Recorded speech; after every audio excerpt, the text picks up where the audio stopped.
जरूरतमंद की मदद तो सभी करते हैं और सभी ने की भी होगी। किसी जरूरतमंद की मदद करना अच्छी बात है, लेकिन इस कहानी में जिस तरीके से मदद की है वो तरीका बहुत ही अच्छा है और दिल को छू ले ऐसा है। ये कौन सा तरीका है, ये जानने के लिए आपको ये कहानी देखनी होगी। एक लड़का पैदल किसी रास्ते से जा रहा था। उस लड़के ने देखा कि सामने वाले बिजली के खंभे पर कागज की पर्ची चिपकी पड़ी है और उस पर्ची में कुछ लिखा हुआ है। वो लड़का थोड़ा नजदीक जाकर पर्ची में क्या लिखा है वो देखने लगा।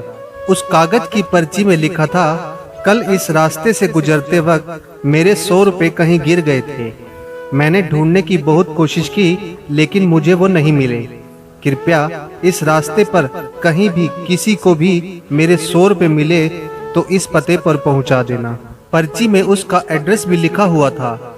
लड़के को ये पर्ची पढ़कर उस एड्रेस पे जाने का मन करने लगा। वो लड़का उस एड्रेस पे जाने के लिए आगे बढ़ने लगा।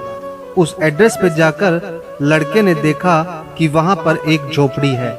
लड़के ने बाहर से आवाज लगाई तो उस झोपड़ी में से एक वृद्ध औरत लाठी के सहारे बाहर आने लगी। लड़के को पता चल गया कि कोई वृद्ध औरत सिर्फ अकेली ही उस झोपड़ी में रहती है। वो लड़के ने उस वृद्ध औरत से कहा कि माँ जी, आपके 100 रुपए जो गिर गए थे वो मुझे मिले हैं, ये रहे आपके 100 रुपए। उस लड़के की बात सुनकर वो वृद्ध औरत रोने लगी और कहती है कि बेटा, अब तक करीब 15 से 20 लोग मुझे 100 रुपए देकर जा चुके हैं। बेटा, मुझे ठीक से दिखाई भी नहीं देता है और मुझे पढ़ना लिखना भी नहीं आता है। पता नहीं किसने मेरी ऐसी हालत देखकर मेरी मदद करने के लिए ऐसा किया है। लड़के ने 100 रुपए रखने के लिए कहा, पर वो वृद्ध औरत नहीं मानी। लड़के के बहुत आग्रह करने के बाद आखिर में वो वृद्ध औरत मान जाती है, लेकिन वो उस लड़के से कहती है कि तुम जाते वक्त वो पर्ची वहां से फाड़ कर फेंक देना। मुझे पता नहीं कि किसने मेरे पे तरस खाकर ऐसा किया है। लड़के ने कहा, माँ जी, आप इस बात की फिक्र मत करना, मैं वो पर्ची फाड़ दूंगा। अब वो लड़का उस वृद्ध औरत के घर से निकल जाता है।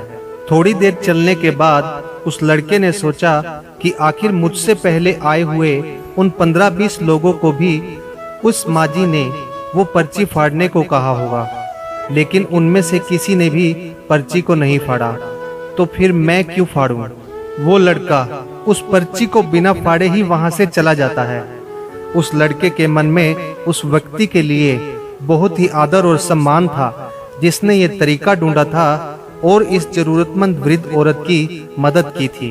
दोस्तों, हमारे मन में सिर्फ किसी जरूरतमंद की मदद करने की इच्छा होनी चाहिए, क्योंकि मदद करने के तो बहुत सारे तरीके होते हैं। हम किसी भी तरह मदद कर सकते हैं।